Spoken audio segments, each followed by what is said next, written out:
This is Paul Steger versus JMS Cleaning Services, and it's remarkable because the plaintiff's attorney is Richard P. Leibowitz of the Leibowitz Law Firm, which has filed over 500 cases in just the Southern District of New York alone.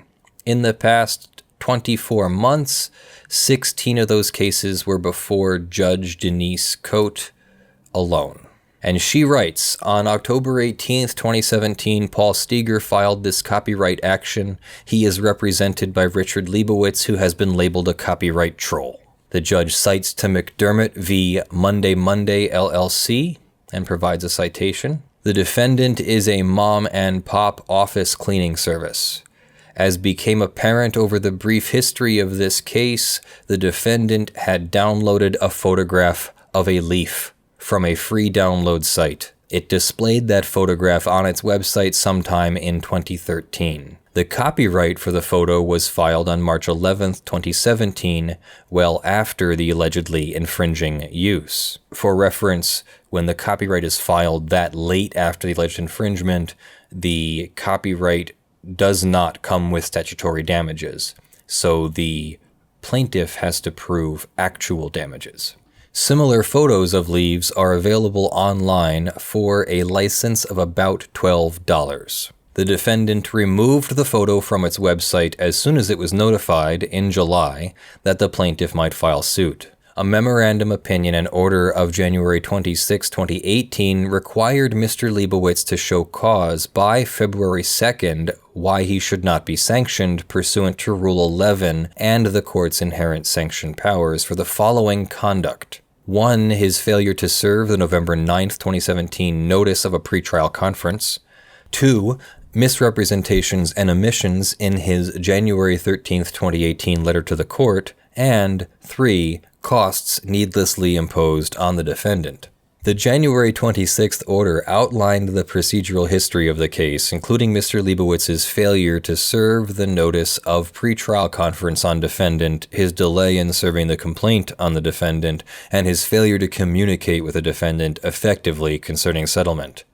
In his February 2nd response, Mr. Leibowitz acknowledges that he failed to serve the court's notice of pretrial conference on the defendant as he is required to do. He contends that the failure was inadvertent and argues that the defendant was not prejudiced since it independently learned of the date of the conference. Mr. Leibowitz argues that his January 13th letter to the court contained no misrepresentations and that the law did not impose upon him the duty to say more than he did. The January 13th letter had requested an adjournment of the initial pretrial conference scheduled for January 19th on the ground that defendant had not responded to the complaint, and plaintiff intended to file for default. The letter did not reveal that plaintiff's counsel had been in communication with attorneys for the defendant since July as described in the January 26th order. Mr. Leibowitz argues that in the event the court finds that he should have included more information in the January 13th letter, his omissions did not rise to the level of bad faith. Finally, Mr. Leibowitz argues that it was the defendant who needlessly made the litigation more expensive by, among other things, failing to waive service to update its address with the Secretary of State as an LLC, and to answer or request an extension of time to answer. On February 5th, counsel for the defendant requested that the court grant the defendant its costs and attorney's fees and impose a bond requirement on the plaintiff to cover the defendant's costs or dismiss the action. Among other things, the submission took issue with the accuracy of several representations in Mr. Leibowitz's February 2nd submission. The plaintiff was required to respond by February 12th. In an application of February 6th, the defendant retracted its February 5th requests in order to proceed with a settlement agreement reached between the plaintiff and defendant. So that appears that the settlement came after Mr. Leibowitz was accused of the Rule 11 sanctions and the misrepresentations, etc. In a February 12th submission, Mr. Leibowitz argued again that there was insufficient evidence that he acted in bad faith. On February 22nd, the plaintiff voluntarily dismissed this action with prejudice pursuant to Rule 41A1A1. This is not the first time Mr. Leibowitz has failed to serve a notice of pretrial conference on a defendant.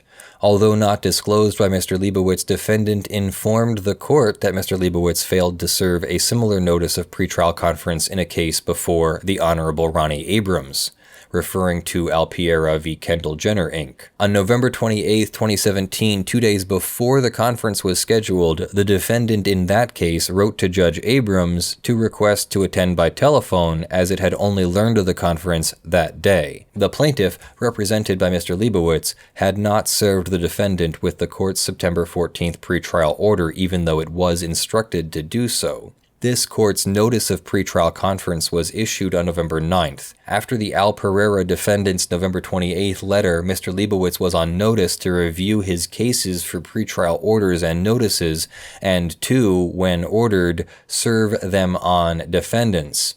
In fact, on November 28th, a notice of pretrial conference was filed in another copyright case before this court, filed by Mr. Leibowitz. And yet Mr. Leibowitz also failed to serve the notice of pretrial conference in that case. A court may impose an appropriate sanction on any attorney if it determines that Rule 11b has been violated. An attorney violates Rule 11b when he presents to the court a pleading, written motion, or other paper that is presented for any improper purpose, such as to harass, delay, needlessly increase the cost of litigation. Sanctions are considered a deterrent, and if a monetary sanction is imposed, it should ordinarily be paid into the court as a penalty. A court can weigh multiple non-exclusive factors in determining if an imposition of sanctions is appropriate, whether the improper conduct was willful or negligent, or whether it was part of a pattern of activity or an isolated event, whether it infected the entire pleading or only one particular count or defense, whether the person has engaged in other similar conduct in litigation, whether it was intended to injure, what effect it had on litigation process, time, and expense, whether the responsible person is trained in the law, what amount, given the financial resources of the responsible person, is needed to deter that person from repetition in the same case, what amount is needed to deter similar activity by other litigants. All of these are proper considerations. The court has significant discretion in determining what sanctions, if any, should be imposed for a violation, subject to the principle that the sanctions should not be more severe than reasonably necessary to deter repetition of the conduct by the offending person or comparable conduct by similarly situated persons. Moreover, the court has inherent power to sanction parties and their attorneys, a power born of the practical necessity that courts be able to maintain their own affairs so as to achieve the orderly and expeditious disposition of cases. This power may likewise be exercised where the party or the attorney has acted in bad faith, vexatiously, wantonly, or for oppressive reasons. Mr. Leibowitz should be sanctioned for his failure to serve the notice of pretrial conference. His claim that his failure to serve the defendant with the notice was inadvertent and an honest mistake is unpersuasive given prior practice before this court and in this district. Service of such a notice is essential to the efficient administration of cases before this court. The notice of pretrial conference is often a defendant's first introduction to the court. Accordingly, a copy of the court's individual practices is required to accompany service of the notice. Of course, the pretrial conference itself is an integral component of the trial, etc. To deprive an adversary of notice and to assume it will discover the details by looking at the ECF system is to interfere with the ability of a court to manage its docket with the party's ability to manage their litigation. In the court's experience, a properly served notice of the conference often prompts a defendant to answer, to request an extension to answer, to obtain counsel, or to otherwise begin active participation in the litigation.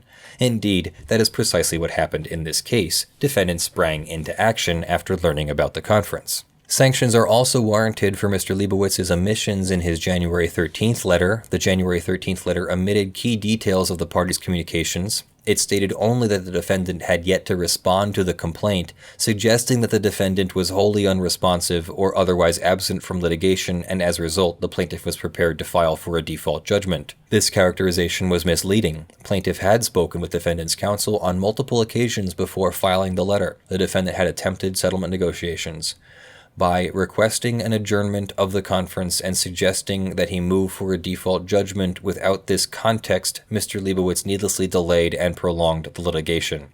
A conference would have allowed the court to discuss service issues with the parties, as well as a settlement schedule, and a parallel discovery and dispositive motion practice schedule if settlement were not to succeed. Moreover, Mr. Leibowitz's letter gave the impression that the defendant was delinquent when in fact the defendant had tried on multiple occasions to avoid and even resolve litigation. Indeed, the defendant, having independently learned of the initial conference but not its adjournment, appeared at court for the initial conference. In sum, the January 13th letter misled the court as to the defendant's participation in the litigation. Finally, Mr. Leibowitz has needlessly imposed costs on the defendant. The defendant had expressed a desire to avoid litigation through settlement even before Mr. Leibowitz filed this lawsuit. Now, Leibowitz has abandoned litigation and presumably resolved this case privately with defendant. The defendant has likely expended significant financial and emotional resources defending this lawsuit. The defendant consulted with at least 2 attorneys, and its owner appeared at a court conference which had been cancelled pursuant to Mr. Leibowitz's request. Mr. Leibowitz's failure to serve the notice of pretrial conference, his material omissions in his January 13th letter, and his needless infliction of costs on the defendant are each independently sufficient to justify sanctions imposed pursuant to Rule 11 and the court's inherent power. Taken together, Mr. Leibowitz's actions throughout the course of this litigation compel the court to impose sanctions. Accordingly, it is hereby ordered that, pursuant to this court's inherent authority and having weighed the factors listed in the advisory committee notes to the 1993 Amendment to Rule 11, sanctions shall be imposed on Richard Leibowitz, the attorney, in the amount of $10,000. Mr. Leibowitz and Leibowitz Law Firm, PLLC, are jointly and severally liable for the $10,000 sanction. It is further ordered that by Friday, March 9th, the $10,000 sanction shall be paid to the Clerk of Court, U.S. District Court, Southern District of New York. Signed, Denise Coate, United States District Judge, February 28th, 2018. And once again, it was not Plaintiff Paul Steger that was sanctioned. It was the plaintiff's attorney, Richard Leibowitz, and the Leibowitz Law Firm that are now suffering a $10,000 sanction and owe the Southern District of New York 5 digits. So, wow. Don't mess with the court. I mean, he even had the chance, like he was even told, stop doing this, and given a chance to change his behavior, and he still did it, according to the court. And it almost seemed to be like it was done as like a way to just make the litigation process easier without actually having to fulfill the due process of the process that is due to the process, which is the definition of it. And remember, due process is both procedural and substantive, meaning you've got both procedures to due process and you've got base foundational rights within due process. So it's very, very important. These are constitutional requirements here, let alone court procedures. So the lawyer can't bill his client for... Oh, no, absolutely not. The lawyer cannot bill his client for this. This is the lawyer's mistake. The client is not even mentioned in this besides, like, that's who the plaintiff is. Other than that, this was all about the attorney. So thank you all. Love you. We've hit you with the whole Patreon and the support and everything already, so I'm not going to go through all of that other than to say thank you very much to my $50 plus supporters. There are, I think, 10 of you. DJ Gilcrease, John Steele, Gavin Barnard, The Godslain, Eevi, Andy, Kyle Mudrak, John H. Andersen, Verement, Tayne, and Sean McNamara. You're going to get your own, I'm going to make an animation thing like I did with this fly-in here. In fact, I already made it. I just didn't export it for the stream.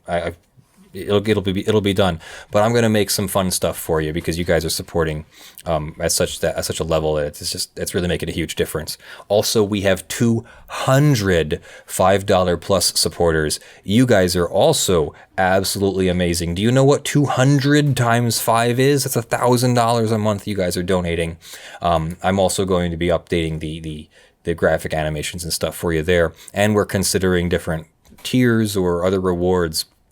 I want to add additional rewards for the existing tiers as well as add new tiers with new rewards. We'll figure it out. I don't want to do it in any way that upsets anyone, though, which is why we're not doing it quickly.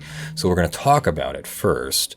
And I'm just going to thank you a whole lot like I always do, because you really are that great. So I do love you all. I'm going to let you go now. Have a great day. I am your favorite copyright attorney, Leonard French, and I will see you on my next stream or on YouTube on the next video. Love you. Bye.